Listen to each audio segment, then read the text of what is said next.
नमस्कार. खाऊ कुणाला बरं आवडत नाही? अगदी लहानांपासून मोठ्यांना सर्वांनाच खाऊ आवडतो. आणि असा बालकवितांचा खाऊ घेऊन सकाळ प्रकाशनाने माझं एक पुस्तक प्रकाशित केलंय. त्याची दुसरी आवृत्ती आलेली आहे. पुस्तकाचं शीर्षक आहे, खाऊ हा पुरवून ठेवा. माझं हे पुस्तक 2018 मध्ये महाराष्ट्र राज्य साहित्य संस्कृती मंडळाने प्रकाशित केलं. त्यापूर्वी सुमारे 25 वर्षे मी बालसाहित्यात लिहितो आहे.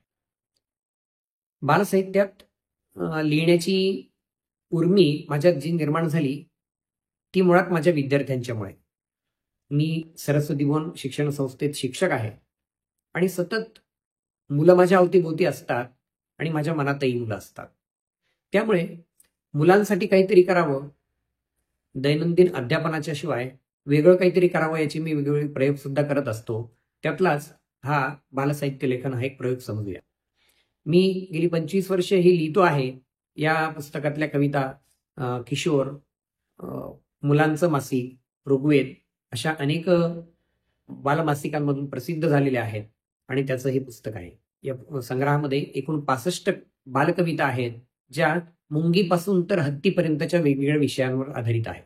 मुलांच्या भावविश्वातले सर्व प्रकारचे प्राणी, त्याचबरोबर परिवारातील काही व्यक्ती ज्यांची आणि मुलांची भेट आता दुर्मिळ झालेली आहे, अशा सुद्धा काही व्यक्ती, त्या नात्यांविषयीच्या काही कविता आहेत. अगदी आई, बाबा, आजी, आजोबा, ताई, दादा अशी वेगवेगळ्या नात्यागोत्यांचं महत्व अधोरेखित करणाऱ्या काही कविता, त्याबरोबरच पर्यावरण विषयक काही कविता या संग्रहामध्ये मी घेतलेल्या आहेत.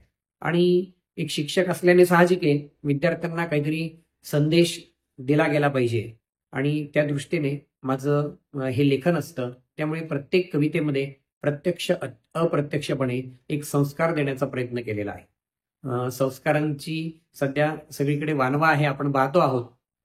विज्ञान तंत्रज्ञानाच्या या युगामध्ये विद्यार्थ्यांच्या हाती मोबाईल नावाचं खेळणं आलेलं आहे आणि त्याचा अतिवापर करताना मुलं वाचन विसरलेली आहेत. वाचनाची गोडी लागावी या संदर्भातल्या काही कविता या संग्रहामध्ये आहेत आणि त्या दृष्टीने माझा वेगवेगळा प्रयत्न सुद्धा वेगवेगळ्या उपक्रमांच्या माध्यमातून मी करत असतो. आणि या कविता विद्यार्थ्यांपर्यंत पोहोचाव्यात असं मला वाटतं. योगायोगाने बालरंग नावाची जी पुस्तक मालिका आहे, त्यात इयत्ता 4थीच्या पाठ्यपुस्तकामध्ये माझी एक कविता आहे आणि इयत्ता 6वीच्या पाठ्यपुस्तकात सुद्धा माझी कविता आहे. हा एक माझ्यासाठी आनंदाचा भाग आहे.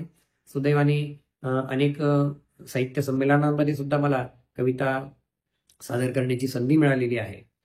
पण झालं असं की महाराष्ट्र राज्य साहित्य संस्कृती मंडळाने 2018ला हे पुस्तक प्रकाशित केलं आणि 2-2.5 वर्षातच मायबोली प्रकाशनकडे असलेल्या या पुस्तकाची आवृत्ती संपली.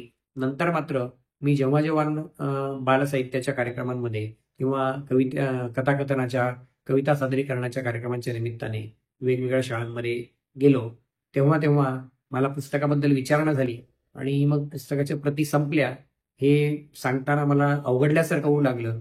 आणि माझी ही अडचण कदाचित सकाळ प्रकाशनने ओळखली असावी आणि सकाळ ही प्रतिदेश प्रकाशन संस्था माझ्या मदतीला जणू धावून आली आणि नुकतंच पुणे पुस्तक महोत्सवामध्ये या पुस्तकाच्या दुसरी आवृत्तीचं प्रकाशन झालेलं आहे.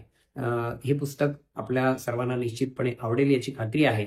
या निमित्ताने आणि मी आपल्या सर्वांना ज्ञात आहेच की ह्या कविता जरी बालकांसाठीच्या कविता असल्या तरी प्रत्येक मोठ्या व्यक्तीमध्ये सुद्धा एक बालक दडलेला असतो. त्यामुळे मोठ्यांनी सुद्धा या कविता वाचाव्यात, शिक्षकांनी वाचाव्यात. त्या निमित्ताने आपण वाचतोय, पाहिल्यानंतर मुलं वाचतात आणि त्याचा उपयोग निश्चितपणे विद्यार्थी, शिक्षक, बालक, पालक सर्वांनाच होईल याची खात्री आहे.